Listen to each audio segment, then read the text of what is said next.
Welcome back, everyone. We are about to start up again.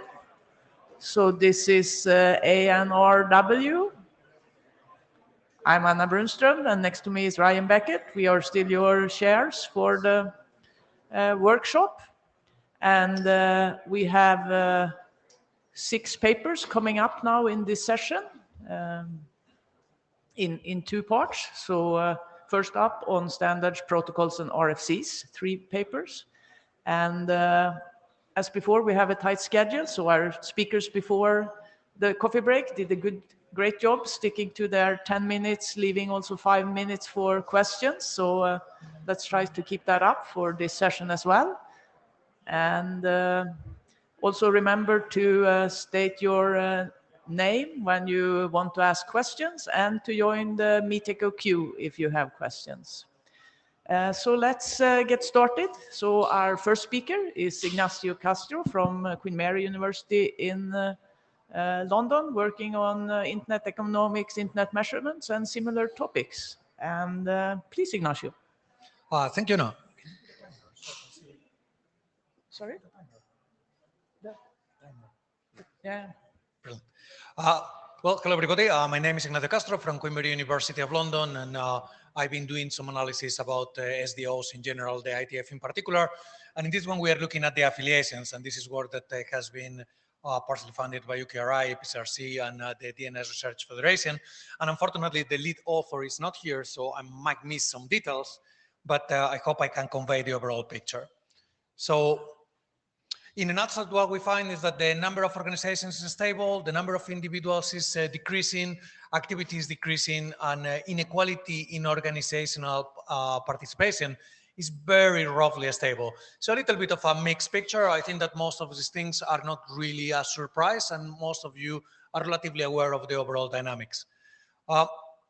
We identify unique individuals and affiliations. Won't talk much about unique individuals. We had a paper on IMC where we did this by looking at the emails. The emails, the RFCs, and the drafts. For the affiliations, we take data from the plenary meetings, 69 plenary meetings. We include ANRW and hackathons to extract affiliations, but not when we analyze the data. We take drafts and RFCs, all the versions of a draft that lead to an RFC or do not. That's more than 30,000. About 2.3 million emails from 1,000 plus mailing lists. So from here on, we do quite a bit of heuristics to identify affiliations, and we try to infer the ones that we miss. We use the emails to infer people for whom we don't have an affiliation, and we only use affiliations that we have observed before, because our email suffix can be quite varied. So it's a little bit tricky and probably is not perfect. Also take into account that, as you know, you declare your affiliation, but people might declare an affiliation that is not correct, and there is no way to check it. So when you go to the participant list, we declare the affiliation, and I can tell you that there are a lot of different varied names for a given affiliation. Just making that converge to a canonical form took a surprising amount of effort. So overall, we find something like 7,000 organizations, 73,000 plus unique participants. Out of those, we find affiliation for roughly 40%. A few of them change affiliation due to merge and acquisitions. The number of 44% participants with affiliation might seem small, but taking into account that those for which we don't find affiliation are less engaged on the IETF. In many cases, people that maybe just join for one meeting, maybe just send one email. It's quite a large number, but the ones that are more active in the IETF, they are actually much easier to infer an affiliation for them. In particular, if you have author a draft or author an RFC, then the affiliation is usually there. We extract a lot of this data from the data tracker, so big thanks for the data tracker team, and our apologies for the few times that we might have pulled data from it a little bit too much and a little bit too fast. I could point someone else, but I think that's my fault. So apologies for that, but thank you for the great work, because with that, it's possible to do this type of analysis. So let me look at the number of organizations first. So this is the total number of organizations across all forms of engagement. And what you can see is that it has substantially increased and then probably stabilized in the last years. And if we look at the different forms of engagement, you can see that it varies quite a bit depending on the form of engagement. So the meetings have grown quite a bit, mailing quite a lot. From results from previous papers, we found that the IETF is becoming very chatty, less people, but more emails, and in general, more number of emails per person. The number of organizations in drafts is decreasing lately, and also in RFC. So maybe that's something to look more into depth. We also see less individuals. And that's true across all forms of engagement. In drafts, we're starting to see a little bit of an uptick, and also in the number of emails. So from the data that I see, and of course it's hard to say because it's really difficult to know whether this is just a slight oscillation or a change of trend, but it does seem that in the last years, the trend has changed. By the way, this is data until 2023. So probably we can start to confirm, though it's a little bit tricky because for a draft to become an RFC, from previous results that we made, the median was, I recall, 3 years. So, and with a huge variance. So it's a little bit difficult to know whether and how many of those drafts will become eventually RFCs. We cannot say that now, and probably a few of them will keep trickling in. I don't have those numbers here, but I also look at the conversion rate between draft and RFC. And one thing I saw is that it's decreasing substantially. The number of drafts that become RFCs is being reduced over time. Though again, for the last years, it's really tricky to say because, again, a draft can become an RFC in a process of something like 3 years, in some cases even more. But the trend seems clear. The level of engagement of organizations, it's also showing an interesting picture. So this is the median number of drafts and email per organization. So it's slightly different picture. As you can see, the number of emails per organization is decreasing, and the number of drafts per organization seems to be increasing. However, this is quite noisy, so it's a little bit difficult to have a very clear picture. As you can see, the error bars are very, very large. The mean number of authors, affiliations, and continents per working per draft adopted by a working group has increased until around 2015, and since then it has stabilized and even decreased a little bit. So it looks like there is a very clear change of trend around 2015 when there is a little bit of a decrease. Up to that year, there was an influx of new authors, in many cases coming from Asia, but also from Europe. And over that period of time, the fraction of contributions that were coming from the US substantially decreased. And in turn, the contributions coming from Asia also increased. So how does that make the IETF look like in terms of concentration? So here I just look at the Gini coefficient. The Gini coefficient is a very simple metric that it's commonly used in economics. If you have not heard of it before, it doesn't really matter. It's very simple. If it's closer to 1, it is less equal, and if it's closer to 0, it's more equal. More equal means that if it was 0, absolutely every organization would have exactly the same amount of contributions. So if we were talking about emails, it would mean if it was 0, that every single organization would be sending exactly the same amount of emails. And what you can see is that it is roughly stable. There's a little bit of oscillation. It seems to be decreasing in some cases, in particular the meetings. Looks like the IETF has succeeded in attracting a more varied set of people to the meetings. Maybe not so much the case for drafts and working group adopted drafts. Of course, that's a higher barrier of entry and probably takes in many cases quite a few years for someone to actually be fully engaged. From anecdotal evidence, talking with people, I remember people saying something like, it takes something like 3 IETFs to kind of know the ecosystem and to know how to participate into it. But overall, it seems that in terms of concentration, the IETF has had some success, in particular in some forms of engagement. However, it's also tricky to say because as you can see there, it seems a little bit like a cyclical oscillation where you look at 2015, where there was a lot of publications, a lot of RFCs of different families of protocols published. And it could be that when there is more activity, the concentration increases because the companies, the organizations that are pushing the standardization are more active, and in the rest of the time is different. As I was saying, it looks like in the last years, activity is increasing again, probably coming from different sources. So I'm really curious to see how the picture looks like in the next few years.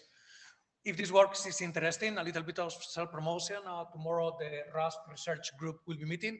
I think we have some very interesting talks looking at the US-China economic interdependence and standards, the AT protocol ecosystem, and mapping the gap of participation from Africa in the IETF. And with that, I'm just concluding, wrapping up with what I said at the beginning. Overall, it looks like the number of organizations is stable, even increasing in some cases. The number of individuals is decreasing. Activity is decreasing, though looks like in general things are picking up a little bit in the last years. And inequality in terms of organizations is roughly stable. Looks a little bit cyclical, so very difficult to say if there is a change of trend, or it depends much more on what is the level of activity at a particular moment of time. And with that, I think that I'm finishing almost exactly on time. Thank you very much.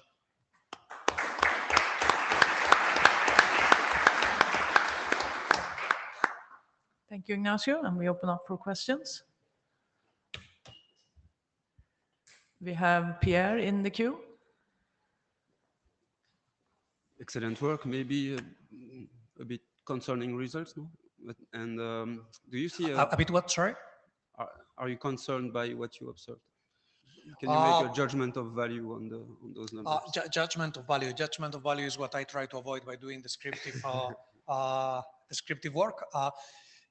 Yes, I think that is a bit of a mixed picture. So on the one hand, the internet has become a commodity, and a lot of problems have been solved, and that's a success.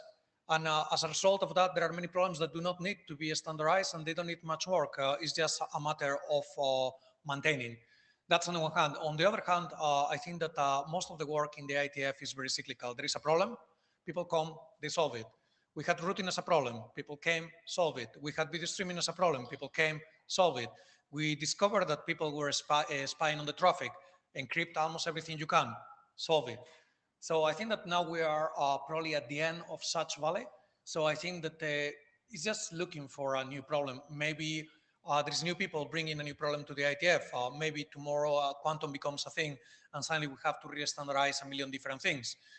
We have new challenges that need standardization, maybe not as much effort as previous problems, but for example, think about MIMI, which is a challenge that comes from policy. It requires interoperability in ways that didn't exist before. You have a bunch of people here, for example, from the AT protocol that underpins Blue Sky. So there are things happening. I think that the IETF has two roles. One is the guardian role to maintain what happened in the past, keep maintaining it, and also remain being there. because we don't know when the next problem will emerge. And sorry, it was a tough question, so I think I have overextended a bit in reply. Do you see difference among the areas? I did not look into that, but that's very interesting. And to be frank, one thing I would have loved to look at, but never have the time, is to look by families of protocol and to look at the times in which a family of protocols is being standardized versus when it's just maintenance. Okay, thanks. Roland? Roland Blisk, KIT. Just a quick question. You said individuals change their affiliations. Did you also consider that sometimes the affiliation just gets another name? Or? Yes, we did. And I can tell you, oh boy, Cisco, Huawei, I think that it appeared in something like 20 different forms and manners. So yes, affiliations can change name, and it's a little bit noisy. And I'm aware of that, and I don't think that you will ever get perfect data here. The same that for unique participants. I'm sure that there are a few that we consider unique, and maybe it's two. And you know, I'm lucky enough to know Colin Perkins because there are two Colin Perkins. I mean, what are the odds? So it can have a little bit of noise, but we did quite a bit of effort in pruning as much as we could. And I think that in terms of activities, quite okay, because the people that are more active are easier to spot and correct. I think that it might be much more noisy for the people that maybe send an email just one single time. Okay, yeah, thank you.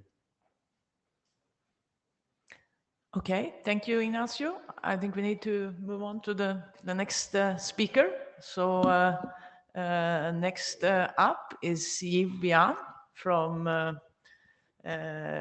University of Oslo. She's a PhD candidate there, working in the intersection of Internet protocol design and the machine reading of standardization and discussion documents. So please, Yi.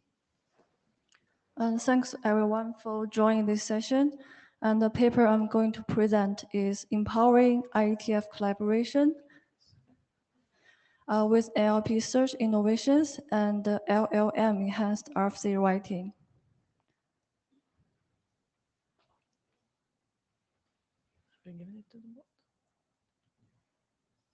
Is it not working?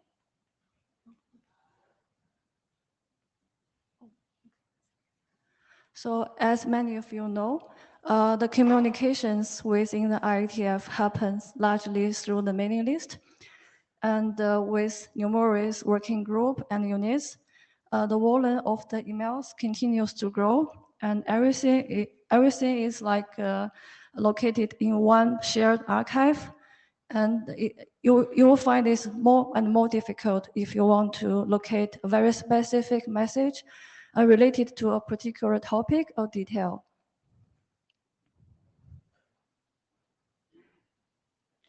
And also publishing an RFC usually takes several years.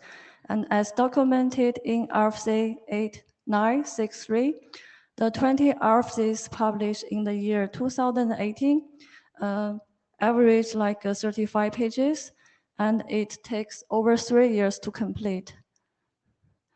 So we really want to streamline the RFC development workflow and potentially reduce the burden on the human contributors and accelerate the process of getting RFC completed. So to achieve this, we first compile a dataset called TextFlow. And this dataset consists of the working group discussion alongside with the corresponding changes in the internet drafts. And built upon that, we have developed a search system that links these comments or discussions to the specific internet details. And lastly, we have devised an edit task. We have instructed the large language model to produce the modified internet draft based on the previous versions and the associated comments as inputs. So first, I want to introduce about this data set. We have compiled this data set from the GitHub, utilize its built-in pull request and issue relationship. And unfortunately, we cannot make use the email archive because there's no such existing connections from there. And overall, we have utilized over 200 working group repositories. And we have split them into different sets for different purposes according to the normal NLP approaches. In this data set, there are two major components. The first component is internet draft, and the second component is the comments. And the internet draft always appear in pair, the pre-version and the post-version. And the post-version is modified from the pre-version according to the comments here. That's the connections between these three parts. So next, we have built a search system. The techniques here we use is information retrieval. We have utilized both the old-fashioned sparse retrieval like the BM25 and the modern dense retrieval approach, which utilizes the large language model. So specifically, we have tried two different types of large language model, the decoder-based and the encoder-based. We have used them in a zero-shot configuration, which means we use it directly out of the box. And next, we have fine-tuned these models on our training set. And we have also devised two directions retrieval. In the first direction, we use internet draft details as a query, and we ask the system to find us the relevant comments from all the messages. And the second direction is the other way around. So the result from this information retrieval system is quite promising. When we use internet draft details as a query, we can find the target comments ranked somewhere between the first and second position on the testing set, and between second and third position on the OD set. And when we use the comment as a query, get even higher metric scores. So lastly is the edit task. Before diving into it, I would like briefly mention two concepts here. The first is instruction tuning. Instruction tuning is a distinct type of supervised fine-tuning, which we train the model with pairs of instructions and together with the corresponding outputs. And the second concept is test time scaling. It's quite new concept. Previous, the researchers found if we allocate extra time or computational resource to the large language model during inference time, it can improve the performance without adjusting their parameters. So in this edit task, we have tried two different types of models, the general purpose one and the reasoning model. For the general purpose model, we have tried zero-shot configuration, and also we did instruction tuning with our training set with input and outputs. And for the reasoning model, we have tried the test time scaling. So in the first type of test time scaling, we have allowed extra time for the model to sync before it gives us the modified version. And in the second type, we allow extra time to sync, and we also ask the language model to verify its generated result. And lastly, we did instruction tuning as a general purpose model. So here is the instructions we use for the test time scaling. This is very long instructions, and we aim to stimulate the reasoning capabilities of the language model to think carefully and thoroughly before it gives us the final answers. We compare the large language model generated internet draft compare with three resources. The first one is a new version, which is modified by the working group members. And the second and third is the resource the large language model used to output the modified version. And we have found out that the large language model generated internet draft is the most closest to the old version. It's still close to the new version, which is a golden answer, but slightly less compared to the old version. And it's at least similar to the comments. And we also find that instruction work very well for the general purpose model. And test time scaling, in the other hand, work well for the reasoning model. And the reasoning model actually did quite great job, but the numeric values is a bit lower compared to the general purpose model. And that's because the reasoning model will output some extra components such as summaries or explanations. Here is a real demo. The above one is the modified version by the human being, like the working group members. And the second one is modified version by the reasoning model, Korean 32 billion. And we can see they are quite similar to each other. So in this work, we work only with the GitHub data because we cannot get the labels from the email archive.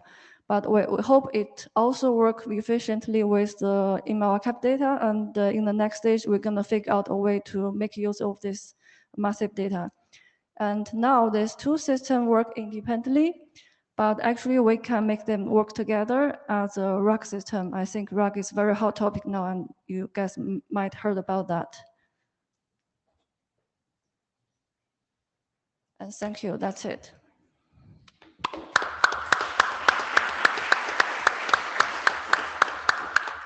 Thank you, and let's start the questioning. Demo. Hi, Devopam from Microsoft Research. So you mentioned bird score blue that you used for doing similarity comparison, but they could lack context at times, right? So did you also consider using LLM as a judge? Can you speak a bit louder? I missed some part of you saying. Yeah, so my question is for comparing the similarity between the generated draft and the actual draft. Did you also consider using LLM as a judge, maybe thinking models like O3 that could compare, that could understand the context and then see how similar they are? Oh, that's a very good idea. In this work, we use like 4 metrics to evaluate. That 4 metrics is used for like evaluate the similarity in other NLP tasks like machine translation or summaries.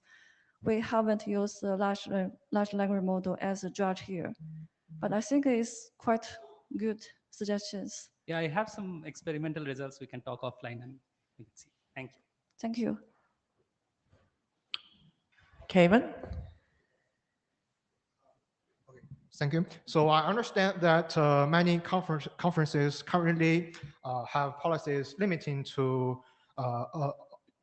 limiting the direct use of the LLMs and AI so for the paper preparation or peer review.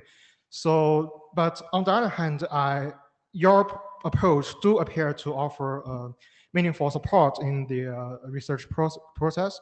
So I'd be interested to hear your perspective on how we might distinguish between these different approaches, and more importantly, how do you envision such distinctions contributing to greater scholarly acceptance of your approach? I don't quite understand your question. Can you make Okay. it more detailed? So, so currently many conferences discourage the use of LLMs in writing papers or writing comments. But on the other hand, your work is trying to use LLM to empower the whole thing. So I wonder what's your thought of the difference of directly using LLM into paper writing and your work. What's the difference? And If I understand your question correctly, like I know someone already write the RFC directly, use the large language model, like use the ChatGPT to output the entire RFC. But in this work, the large language model just work as assistant. So we still need someone start with the draft, the previous version of the draft, and we still need the comments from everyone. So the point here is we want to accelerate the edit part, like which means after we get the comments from everyone, we want to accelerate specific that part, which means when we get the comments, we need to move to the next stage. We want to like we want the large language model to help with, how can I say, you don't need to search from the whole email archive about the comments, and you don't need to manually edit each part. Like you need to match the corresponding comments with the detailed part and modify according to that. We want to help with this process. So I would like to say we aim for different purpose here. okay, thank you. Thank you. Sergey Gorinsky, Indian Networks Institute. In the recent months, in the context of 2 academic conferences, I've seen papers where references were fake. Basically, I know LLMs most likely hallucinated and came up with very realistically looking but fake references. Sometimes title is correct, but the publication venue very reasonable but fake, and the author list is fake, right? So I think, do you have any concerns about hallucinations here? So it can look very, I know, very reasonable according to the four metrics you use for validation, but in reality, I know, it can be, I know, very wrong. So have you worried about it, or have you tried to do some validation by hand? I would like to say, after our work, we tend to encourage to using the reasoning model because it's not showing up here, but we actually have actual output, which is from the reasoning model to really output its thought process, like why it considered some part need to be revised, and according to the comments, what kind of revise it should make to these specific parts. And I think that makes the work more trustful compared to just you say directly the output. Okay, thank you. Thank you. Just thinking a little bit out of the box here. First of all, to say that that's very interesting work and potentially very helpful as an assistant to edit to authors. But thinking a little bit out of the box, I would like your opinion as to whether you think that these techniques are applicable and with what risk if somebody is trying to capture either user intent or RFCs being applied in things such as AI agents. Oh, sorry, can you repeat? You speak Okay, a little bit perhaps fast, so perhaps it goes too much out of the box. But when I was watching your presentation, it occurred to me that similar techniques, including NLP, including the use of an LLM assistant, and also the potential inclusion of other relevant topics, such as very often in comments we say that this RFC applies to this and so on, would be very useful if somebody was trying to capture what somebody wanted a system to do, like an AI agent, and whether you think that similar techniques could help with capturing intent in a way that it is more standardizable or more easy to act upon or verify. Just your opinion. Yeah. Are you asking like using something like the AI agent? Like I know there's some AI agent already available in a commercial usage for the software development. And I think it's quite possible. I'm not quite sure, but I think it's doable and quite possible for the IETF RFC work also. Is that answering your questions? So we are running out of time, so we actually have to cut here for this paper. And please talk further because we have 4 more talks. Thanks again, Yi.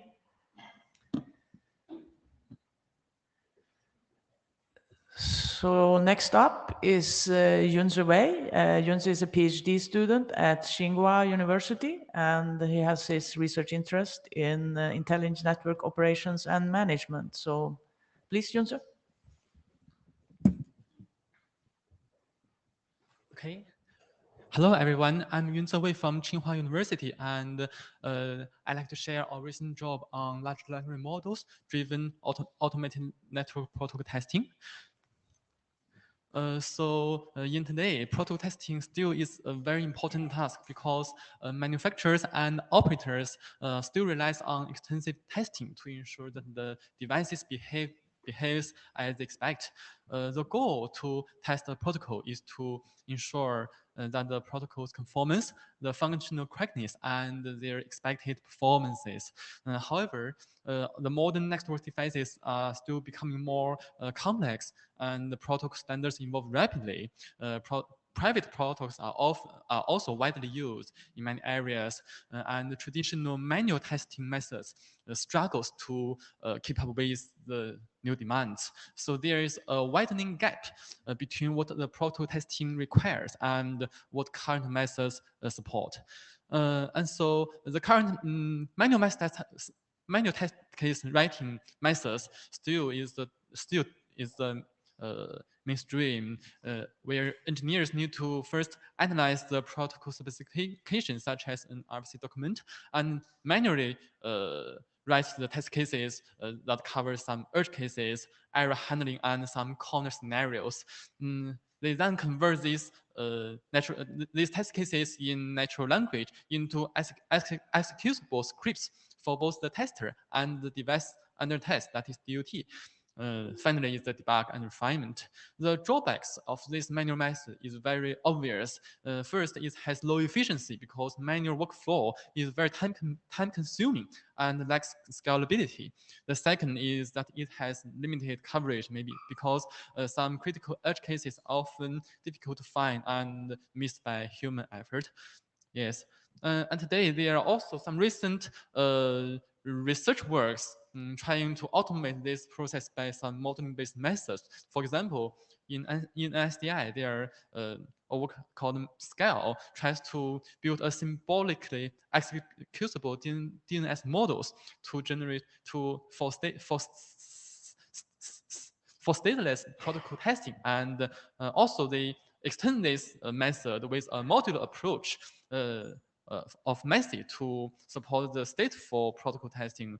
The advantages of this modeling-based method is very obvious because they have a very deep protocol-specific understanding ability, and also has a very high precision in the modeling and testing. But it also has very significant limitations because they faces very high development cost for the new protocols, and also has poor generalization ability and scalability. Inspired by recent works of leveraging large language models for RFC understanding, we have a research question about whether it is possible to generate a large-scale test cases from RFCs in a scalable manner using some advanced AI techniques such as large language models. However, using large language models to automate this process is not straightforward. We have some challenges such as it is very difficult for large language models to automatically understand RFC because although they are written in plain text, they often use some ASCII diagrams and also some cross-references. What is more, their semantics is also very hard to understand by large language models to build a very usable model for our for the test case generation process. And the second challenge is that the test cases are often written in natural language, and how to judge its correctness and coverage is very difficult. And we require a quantitative method to evaluate its correctness and coverage. This is not trivial. And the third challenge is that the tester and DOT are also domain specific, which often out of range of the knowledge of a large language model. So we have to insert some domain specific knowledge into this process to enhance the accuracy. And the last one is how to efficiently use the accumulated expert knowledge for large language model to do this process. Then we design our framework of net test ARM to try to solve these challenges. Our framework contains two main stages. The first stage is to generate test cases. We first extract some structured specifications from RFC and generate test cases from them. Then is the validation process. In the second stage is the test code generation phase, where we retrieve some relevant documents and then synthesize some test code of the test cases, and then refine the code with feedback. There are three steps in our first stage of generating test cases. And the first step is to understand our RFC. In the current version of NetTest ARM, we use some JSON templates to guide large language models to understand some important information of the RFC, such as the field information and some FSM information. And we also we also use some cross-reference sections to extract additional constraint as a supplementary. Yes. And the second step of the test case generation is to traverse the structured test points we previously extracted by large language models, and then also integrate it into a comprehensive prompt. The prompt includes such as the exact test point, the test case template, which is also in JSON format, and a high quality test case example. That is to let the large language model to know what test cases we require. And the large language model generates both the positive and negative test cases with some objectives, category, topology, and steps with some actions and expected results. And the last step is to verify its correctness and coverage of the test cases. The first stage is to generate the test code. It has also 3 steps. The first is to retrieve some relevant codes and documents of the relevant test cases, and the second step is to generate the script with the retrieved resources, and the third step is to execute it in our runtime system and make some feedback and refinement based on the logs or some output of the system. Yes, then there's a loop. And we also make some preliminary evaluation, and our setup is to use some large language models such as Chainman 2.5 Max as our base large language model, and use SentenceBird as our retrieval model. The testbed also includes some physical devices, includes a tester.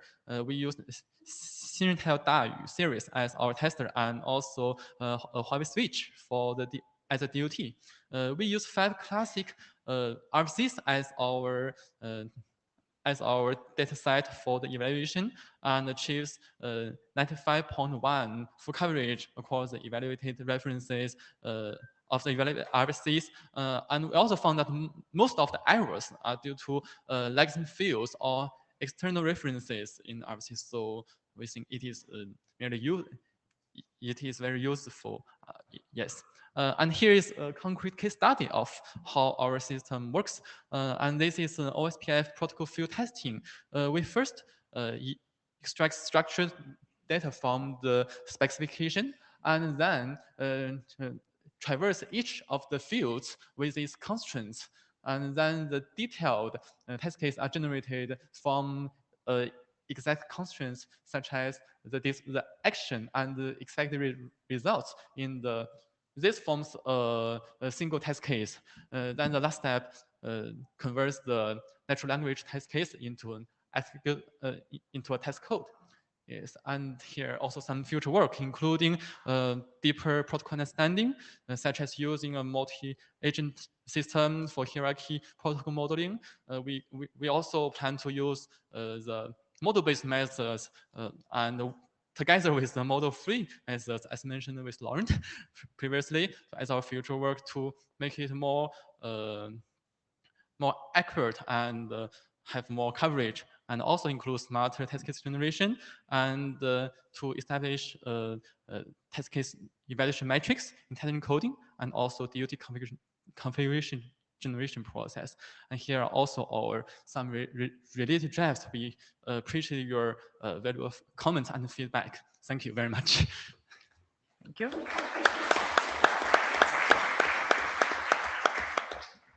Jérôme?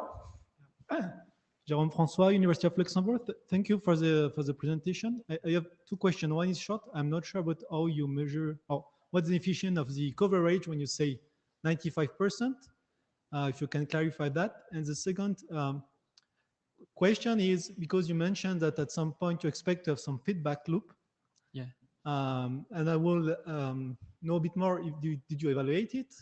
How long it will be, or how complex, computationally complex it can be? You mean the feedback loop?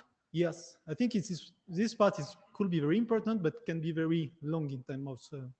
Oh yes, the more detail is in the paper, but I can see now. For example, the testing environment can have some runtime logs. It has it contains some information about whether the code runs correctly or the DOT has some errors, both the parts. And it also generates a testing report. This is our final goal, but this assumes that the system is correct. So we can't make this assumption. So we also use some logs to verify whether it is our problem, whether it is the system's problem to refine our code. For example, we can't run. How many iterations did you in your test? Many iterations, yes. How many in your test? It depends on the actual scenario. For example, if it has some errors and it will make some feedback for the large language model, or involves a human in the loop action, yes, until the error is solved. Okay. Yes, I think. Okay. And it has an average of 4 or 5, maybe in the paper we evaluated. Yeah. And can you just clarify the measure of coverage you use for the 95%? This means that you mean that the 95%? Yes, I was not sure about what was measured here exactly. What is measured by 95%?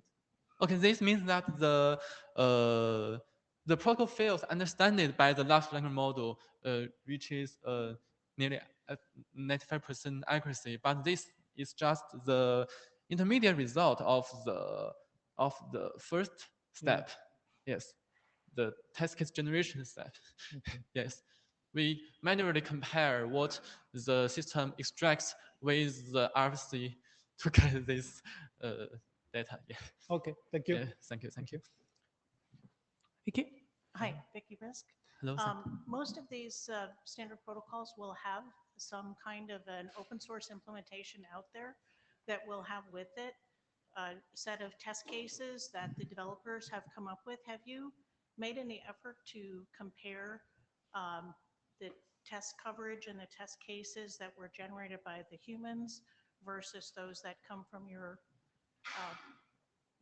large language model process? Okay, sorry. I understand you have 2 questions. Is it? Well, no, it's really one question.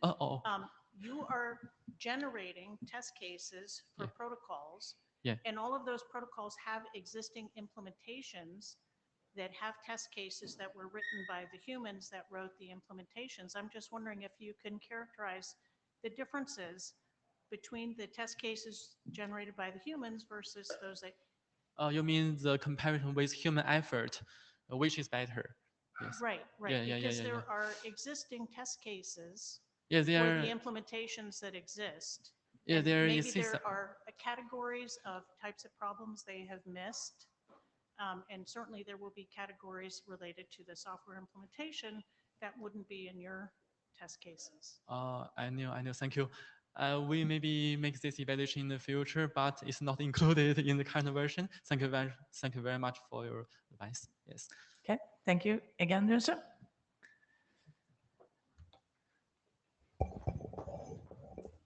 Okay, now we're moving to the next session on emulation and diagnosis. So the next speaker is going to be Juan. So Juan is from Saarland University, and he's going to be talking about Phantom Link, emulating virtual end-to-end links on ground and in orbit. Hello, everyone. Thank you for the introduction.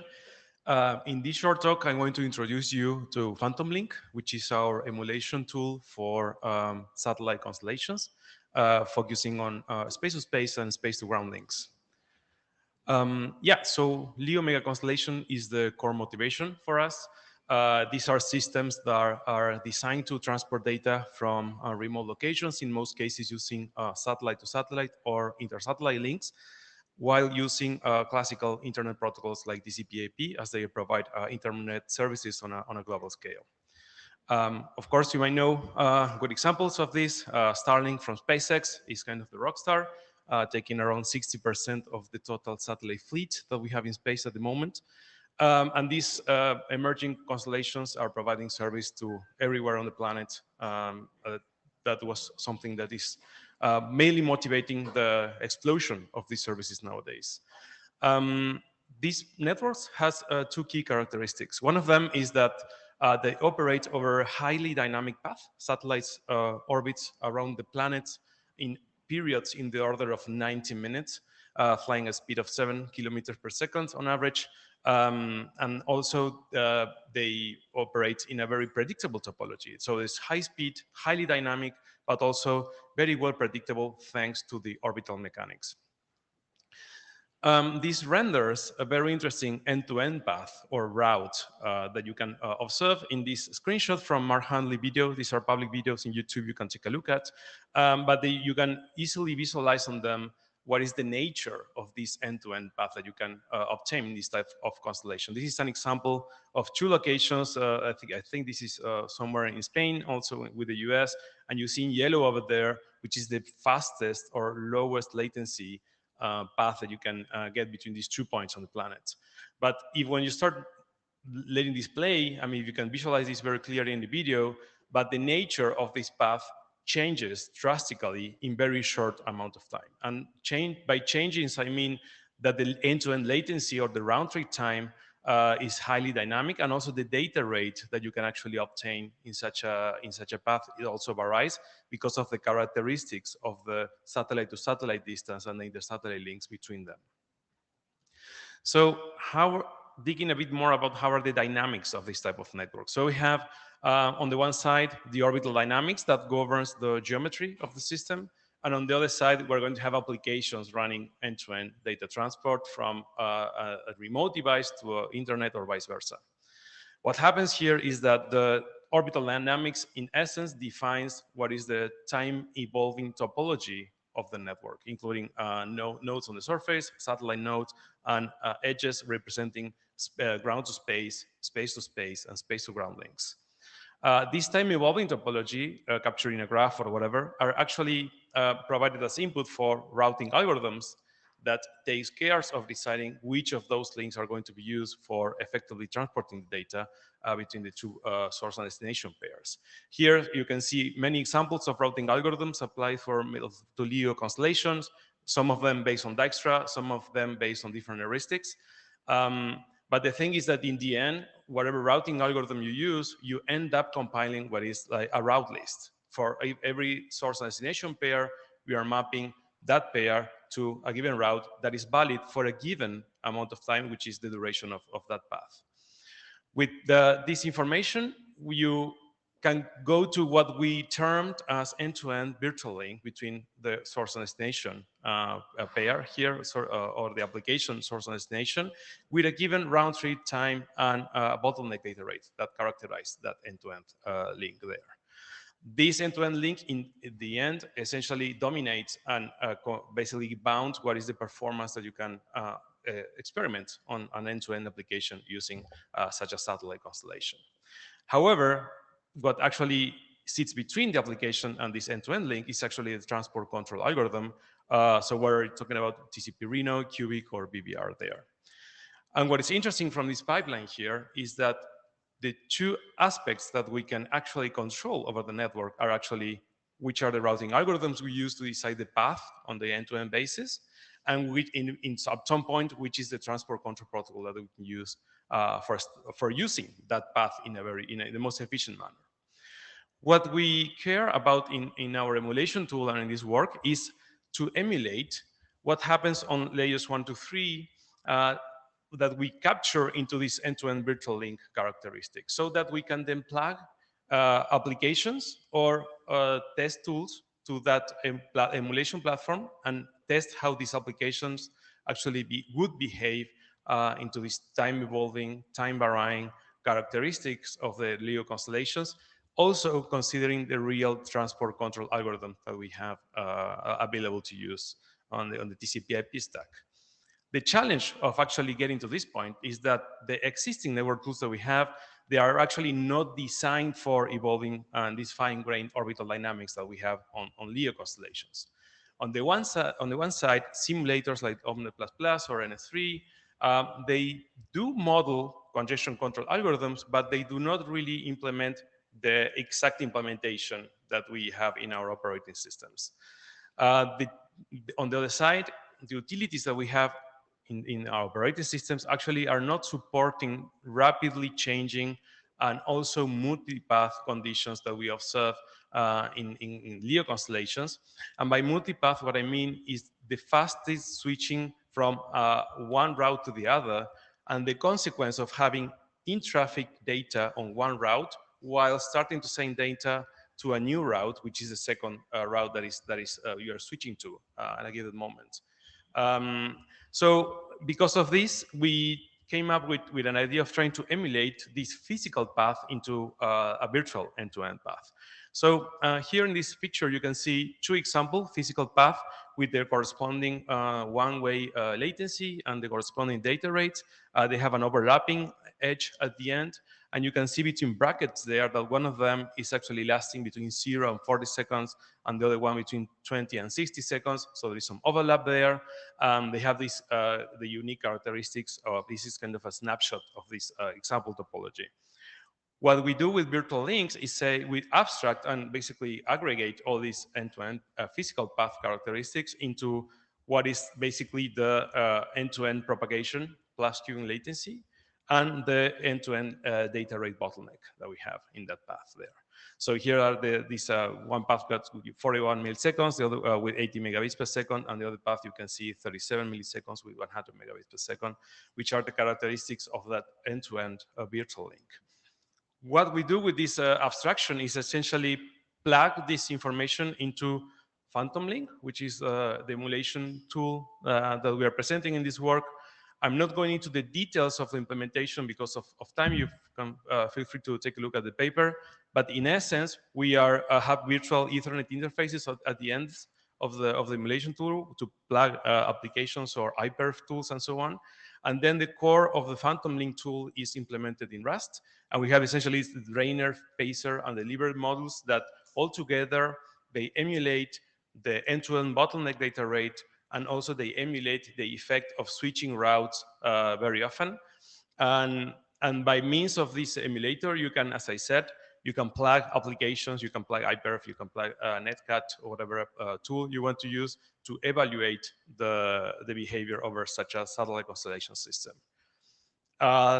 Phantom Link takes as input basically a table of the output of the orbital dynamics computation that you generate from external tools that are devoted to specific orbital mechanics like SCK in the case that we use in our paper.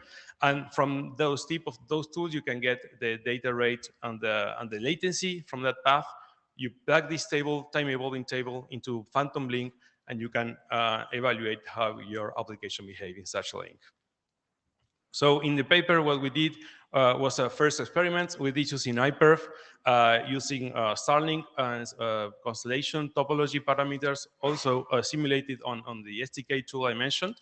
And we evaluated the intersatellite link path from Madrid to Buenos Aires as an example. And in the paper, we explain in detail what we see in this plot. Essentially, what we see here is the one-way delay on the top. We see the data rates, the bottleneck data rates in the center, and the congestion window that reported by iPerf on the lower part. So here we compare Reno, Cubic, and BBR performance over the same end-to-end path. And visually, we can confirm that the intuitive operations of these different congestion control algorithms over this satellite mega constellation topology, including Reno behaving in a linear way regarding the recovery on the data rate, but also on the congestion window, as you can see on the bottom.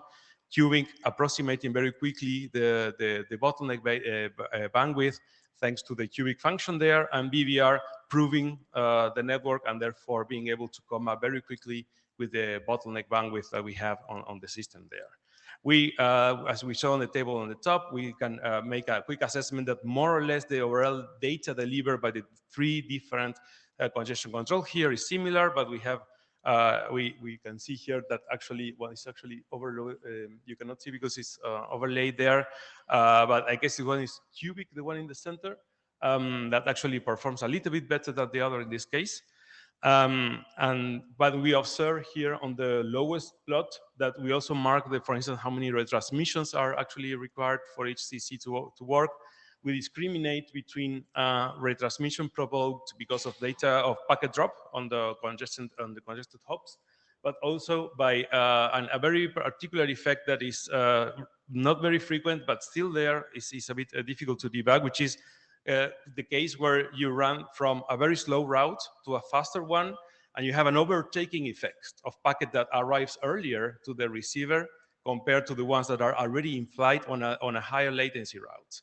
And this generates an overtaking effect, triple ACK, and therefore a retransmission provoked because of that. These are type of phenomena we are able to investigate now thanks to the phantom link tool that we are presenting here. These type of effects in general are very difficult to evaluate with tools that are based on the classical simulation frameworks, as I mentioned before. So as a wrap up of the paper, you can take a look at the more details of the paper. But yeah, so we basically focus on the challenge of the lack of tools to emulate satellite constellations links, and especially multipath links, as I mentioned. We contributed with a phantom link, an emulation tool where we can plug real applications or tools to test the network performance. We generate a first evaluation where the intuition is confirmed regarding how congestion control algorithms operates in this type of systems. And we believe that actually Phantom Link can be a very valuable tool for evaluating congestion control algorithms, but also the performance of specific applications that are thought to operate in such a context. And we also believe that in the current state, the tool can actually be used to evaluate not only near Earth links, as we're showing here, but also deep space communications where higher latencies are present. So this is all, and thank you for listening.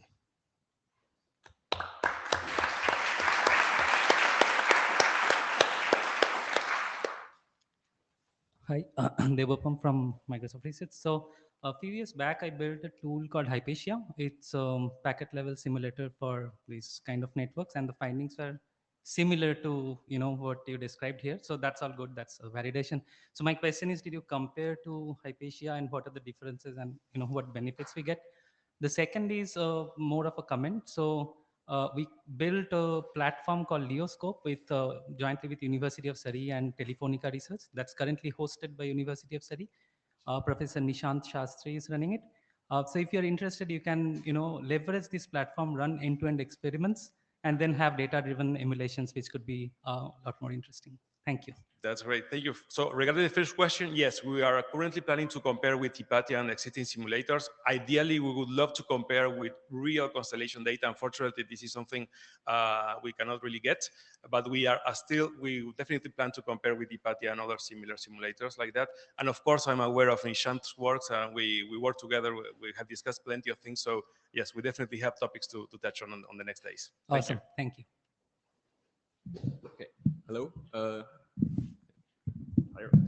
Lukas Hagen, Hasso-Plattner Institute. I have a question.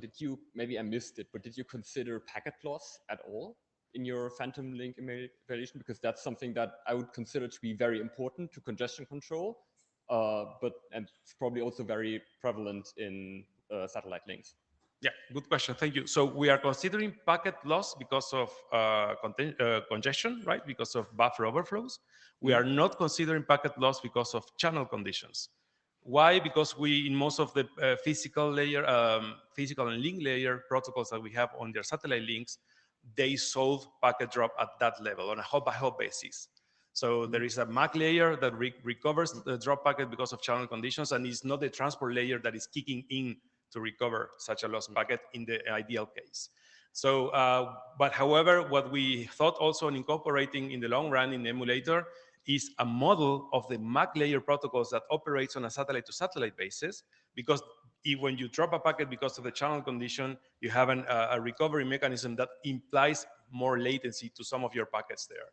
So we really need to model the recovery of the data in terms of latency, but not in terms of packet drop, because it's not the transport layer that will kick in to recover those packet drops. I don't know if that helps to answer the question. That's exactly what I was looking for. It sounds good. Thank you. Thanks. Okay, thank you. Yep. We're out of time. Okay, our next speaker will be Kilian Holzinger from the Technical University of Munich. He's interested in reliability and resilience of network protocols, and he's going to tell us about Browsem, model-based website loading emulation. Yes. Hello, everybody. My name is Kilian Holzinger from Technical University of Munich. Oh, sorry. My name is Kilian Holzinger from Technical University of Munich, and I'm going to present my paper, Browsem, model-based website loading emulation. So a common issue in web protocol research is that researchers build prototypes of changes to protocols and perform measurements. So many restrict themselves to fully synthetic workloads because they provide a very targeted understanding of effects. However, it's unclear how these effects promote to, for example, application workloads on the web. So you can go to in-browser measurements. However, there you have to deal with very complex software systems such as web browsers. You have to set up such systems in a testbed and have to deal with reproducibility of this approach. And this is why we built Browsem, which is an emulator for reproducible network activity during website loading. And there we replace the browser with a dependency tree of requests and add network path emulation. And with this approach, we have a very simplified setup, which allows us to modify actually protocol implementations such as HTTP quick or TLS, and we use a common component such as libcurl. And with that, I think we have achieved a reproducible measurement platform for holistic web workloads. And I think it's a good tool for protocol researchers that can assess their changes there, or also for website operators that might find it useful to evaluate changes in the deployment of websites. First, let's have a look at the related work. For one, there are analytical models that build basically statistical models of users interacting with websites, and then building artificial traffic on the basis of these statistical models. On the other hand, there are trace-based approach where also Browsem falls into, and this is basically a record and replay of HTTP requests. A prominent example for this one is Mahi Mahi from 2015, which use a proxy to record HTTP requests and then have like a setup that still uses a real browser, network path emulation, different web servers to replicate this behavior on the internet. And this work basically removes the browser and replicates the dependency and all interpretation of the results with dependency information. So the approach has 4 steps. First of all, we go to a website and scrape it. Basically, for now we use the Chromium DevTools protocol to instruct the browser to load a website. We record the key material. We export the HTTP archive file, which contains metadata of all HTTP transactions taking place. And we correlate also traffic sniffing and use PyShark to analyze the traffic there. We estimate the path RTT and also the path capacity with this information. This data is then used to build a model of this page loading process. There we replace all information of interpreting the actual results with timing information and with dependency information. This HRR file has an initiator field that sometimes, unfortunately, is empty. So we replace it in these cases with a heuristic-based approach for timing inference. And so this model contains all requests and response timings, headers and body sizes, and we add the network path parameters that we estimated, and this model is a JSON file to modify. The actual emulator looks like as in the picture on the right. So there is several servers which are separated by network namespaces and a client which is realized in libcurl. The emulator itself is a Rust application which has like asynchronous tasks for each server, client, and transaction. And for the web server, we have several options. For one, use the Actix Web Rust-based web framework for the older HTTP versions, and for HTTP 3, we use Quinn. And it's also possible to use Nginx as a general purpose web server. And then finally, all data or all measurements are collected in a post-processing step. And this is also what we used for our evaluation, because we are interested in what is the quality of this emulation. And for this purpose, we collected a data set of 1,000 websites. Out of this data set, or top 1,000 websites, out of this data set, 922 usable examples could be extracted. Most prominent reason why it failed was that headless user agents were blocked. So we have 922 usable samples. And then for one, we use the page load time as a general metric on the accuracy of this emulation. And then we have a look in the subtimings of the individual transactions, and we try to investigate the model stability. So the page load time of a distribution of this 922 samples is provided in this CDF. Yeah, you can see that the relative difference of 80% of the page loads is less than plus minus 25%. You can see a slight skew to the right, which indicates that the emulator is a bit faster, so the emulated web page load is faster. But in general, you can see that it's somehow, yeah, the error is within some bounds.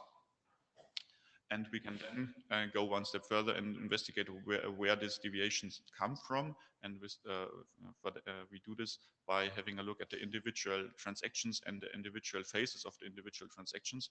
On the top two CDF plots, you see the absolute value of the scraped data set for the blocked and DNS subtimes. And on the bottom, you see the relative difference. In this case, it's like a perfect match.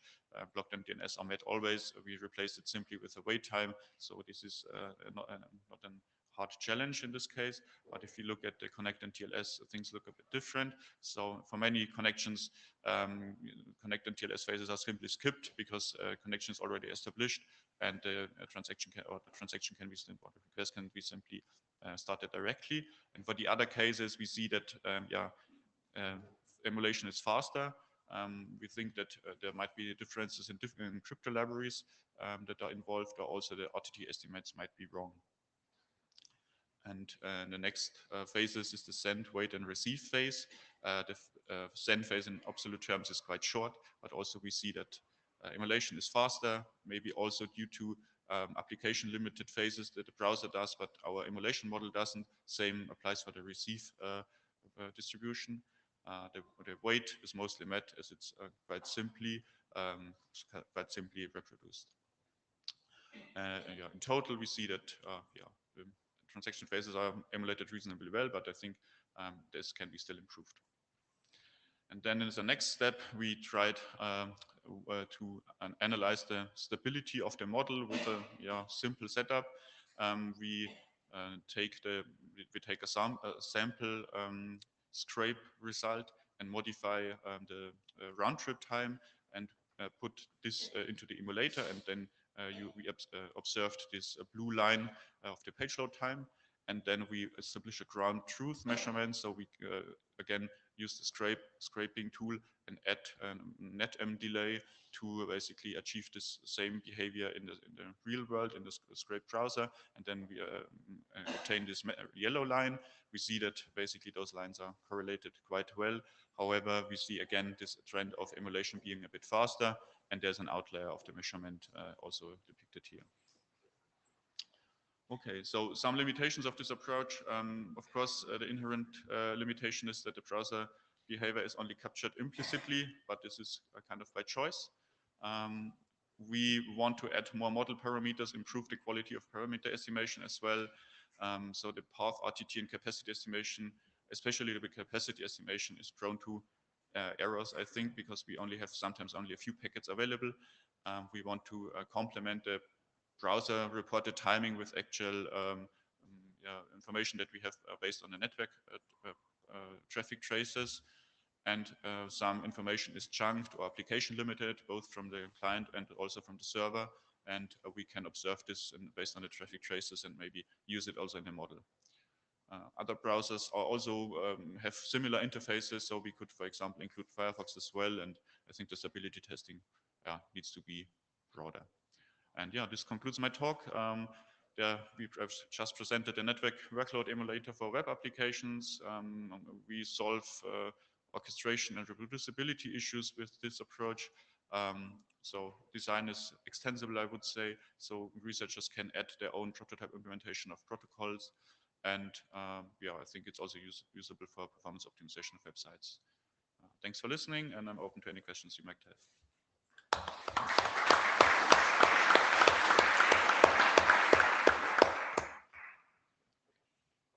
Lucas. Hey, Lucas Pardew, Cloudflare. Just want to say thanks for doing this work and bringing it to the ANRW.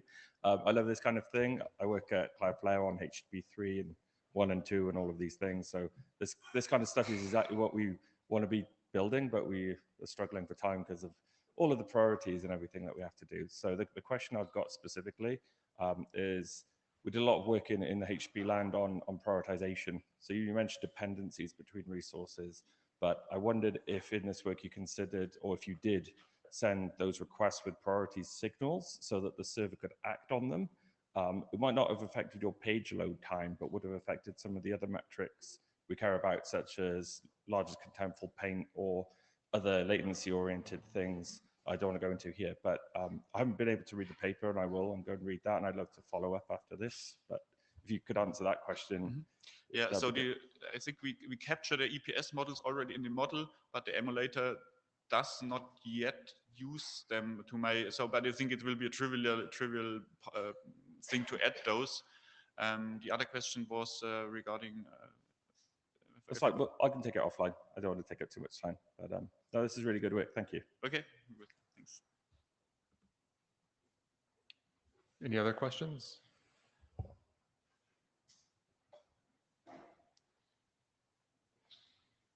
Okay, thank you, Killian. All right, our final speaker for the session before the break is going to be Ike Kunz. So Ike is a research PhD student from RWTH Aachen University.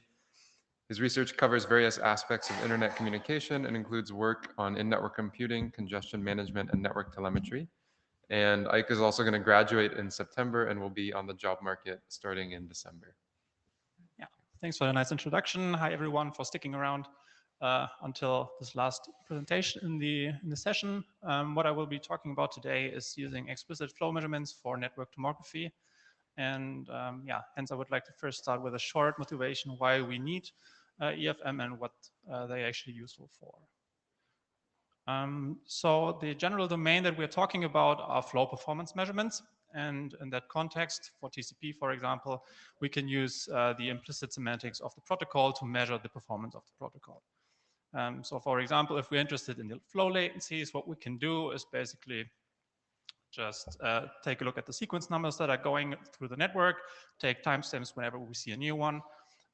We can then wait until the packet traverses to the other end and the corresponding acknowledgement comes back, and we can then compute the half round trip latency in that case. So far, so good. Now let's introduce Quick. There we get the problem that basically all these implicit semantics that we could use for TCP are no longer available. And hence we can't do these measurements anymore. And what the network would look like is basically like this. So we can't do anything with the packets at that point in time. This is now exactly where explicit flow measurements come into play, because what they do is actually just expose 1 or 2 bits that port a measurable signal onto the communication flows in the network. And indeed, there are already a few of these mechanisms out there. So the latency spin bit is already standardized as an optional feature of Quick. And there are a couple of packet loss mechanisms that are also already standardized as an RFC, but they are not yet implemented in any protocol. And in previous work, what we have already done is basically a couple of years ago, same venue, basically looking at the packet loss mechanisms and having a look at how well these can actually be used for measurements. And also recently in an IMC paper, and then afterwards at MapRG, we talked about how the spin bit is already used in the wild, even though it's only just an optional mechanism. But these works, or in these works, what we have focused on is really the measurement capabilities and the general usage of these mechanisms. And what we always asked ourselves was basically, how can we use these types of measurements for actual network management tasks? And obviously there are quite a lot of different tasks that we could choose. And for this work, what we chose was network tomography, an approach that traditionally uses active measurements to assess the state of a network. And the concept is pretty simple. So imagine we have like this example network here with 2 links, and we would like to assess the state of the network via measurements from the host on the left-hand side. What we can then just do is, if we use the example of the latency measurements from before, we can just use 2 measurements. So one to the first hop, one to the second hop, then feed the result into this small set of equations up there, and then we can solve that for the latencies of the individual links. The big problem now with this approach is that these active measurements are not guaranteed to behave as production traffic. So after all, we are interested in how the user would behave or would perceive the behavior of the network. And so active probes are not really the best choice to actually achieve these findings. And again, this is then where EFM comes into play, because now we already do measurements based on production traffic, and hence can also get kind of a performance insight in how the users would behave, would perceive the network. And hence what we basically try to do in this work is to evaluate how well this actually works, or how well this can work, by simply comparing 3 types of network tomography. So the traditional one first, where we used active measurements, then one variant where we used EFM as a baseline, using the spin bit and 3 of the loss measurement techniques. And then finally, we also used a variant that uses TCP semantics, where we relied on 2 related works for RTT and packet loss measurements. We then basically used a network simulation for evaluation, with 3 topologies and a lot of more interesting details that you can all find in the paper. So if you're interested in that, just have a look at the paper. What I would like to focus on today are latency measurements. So what we did first in the paper is have a look at how well we can actually estimate the latencies of the different networks. We configured different latency values in the network. So for one topology, we kind of estimated the speed of light latency for the rather long links in the topology. For the other ones, we just used a fixed latency of 1 millisecond. And what you can see now here, or will see here in this plot, are CDFs of the estimated latency difference. So the relative latency difference between the estimations of our approach with the actual observed latencies of the different flows.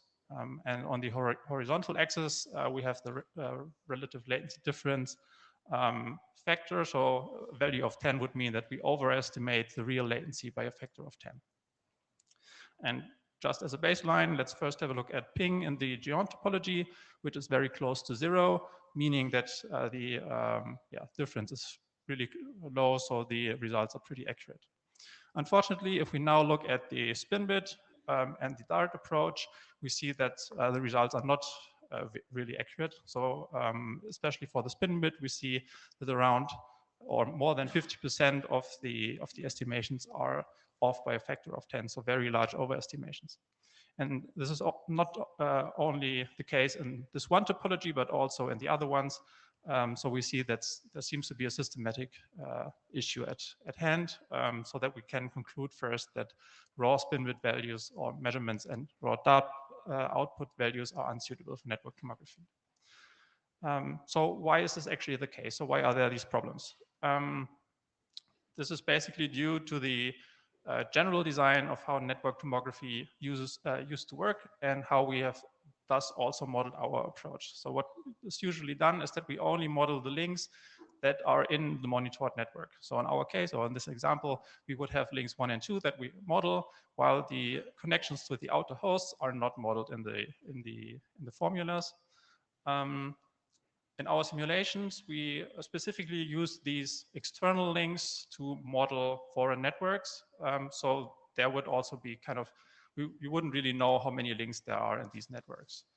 Unfortunately, this is now exactly where the problem stems from, because if we take this example here again, so with 2 simple measurements, what we can see is that actually these links here, they are the ones that are not modeled in the formulas, but they are the ones that create the problems, because there's also latency happening there. So actually the formula would would need to be something like this. But as we don't know how many links there are, or in practice we wouldn't know how many links there are in other networks, it's really hard to actually include that in the formulas. Fortunately, there's also kind of a solution to this problem that EFM approaches directly have, and that is what we call path segmentation. So when focusing on this one flow up here, what we can do under certain conditions, and these conditions are that we have bidirectional visibility, so we can see the flow in both directions. And the other aspect is that we need to see it on two different nodes. What we can then do is something that's illustrated now here. We can basically first focus the measurements only in one direction of the overall flow, and then we can basically combine the measurements of two different nodes to, in this case, focus the measurements on the latency of one. Yeah, and what we've then tried to do is basically see if this actually helps us get better results for network tomography. So these are then the same results for ping at least, but now the path segmented results for spin bit, for the spin bit and DART. And what you can directly see is basically that we have a very much more condensed horizontal axis, so much more accurate results. And these are now then the actual results. So we can see that for the spin bit and the geometry topology, we have pretty accurate results for around 50% of the measurements now. For DART, it's a bit less accurate, which we point towards the general measurement inaccuracies that are more prevalent with DART, but in general, it's also quite accurate now. And for the other topologies, it's even more accurate, so that's also promising, showing that in general, this now works pretty well, that if we use path segmentation for these kinds of problems, it can help make it applicable to network tomography. So in general, what have we learned in addition to these latency measurements? Because we have also looked at packet loss in our study. What we saw there is that for ping measurements, it's really difficult to find the right sending frequencies to measure packet loss effectively. And we again saw for packet loss that this the raw output of EFM and TCP was pretty unusable for network tomography, and the packet loss measurement approach for TCP didn't allow for path segmentation. Fortunately for EFM, the approach that we chose, namely the qubit, also has path segmentation capabilities. So here again, we could enable network tomography, which was a pretty nice thing to have. Yeah. However, there are still a few challenges when we think about how we could apply this in practice. One of them being that maybe we don't actually want to have path segmentation, or kind of have to rely on it because the interaction of different measurement hosts is maybe not something that we want to have in practice. So methodology that doesn't need this might actually make things more applicable in practice. And also another challenge is that we need to kind of select which flows we want to track.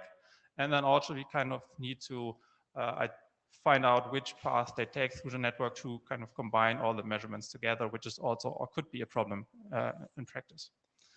And this is now then also linked to the to our source code. So if you would like to rerun our experiments, feel free to do so, or ask me offline. And also in my dissertation, I kind of combine the two papers that I mentioned earlier, this one, and also a few other aspects regarding how we could do this with programmable networking hardware. So if you're interested in that, feel free to reach out during the week, and let's have a chat about that. And yeah, with that, thank you very much for your attention, and I hope everyone will be ready for lunch, ready to.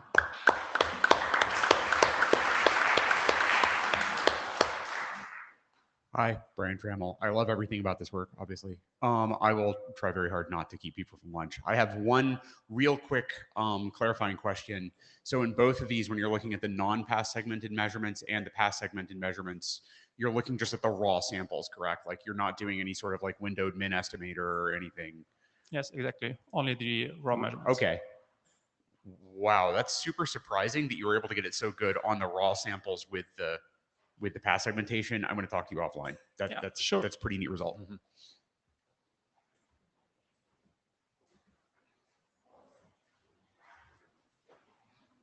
Hey, Matt Rowan.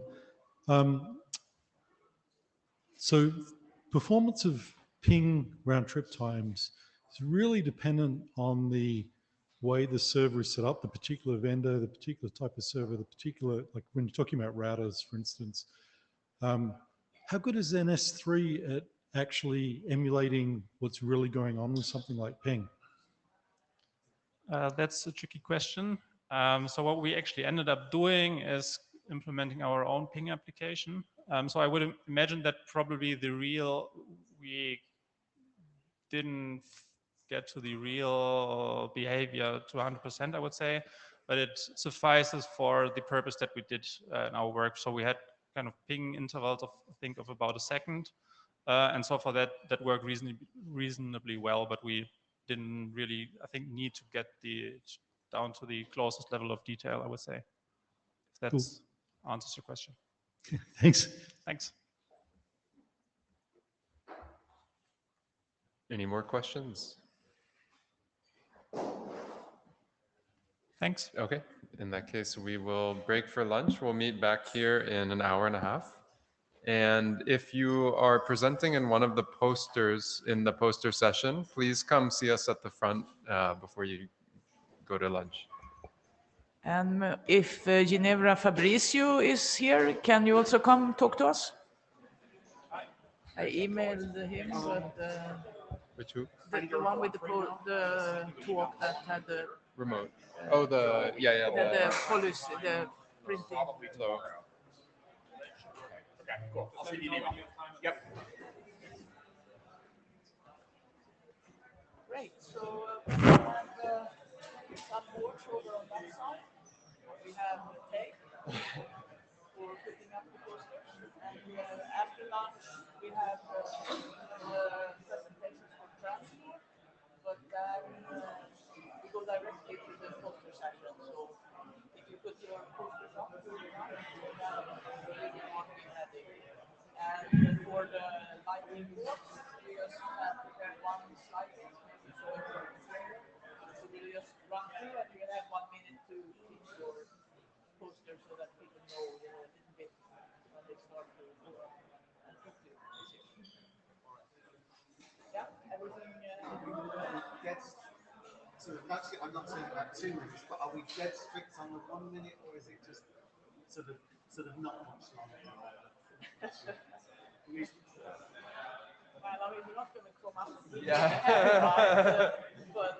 have quite short time for the session, so I think it was in your interest to keep it to the 1 minute so that people actually have time to go around and talk to everyone and see the full poster. So we just go. Yeah, you just go pick a board and put your. We just got one of these from the. Yeah, they just gave us the one.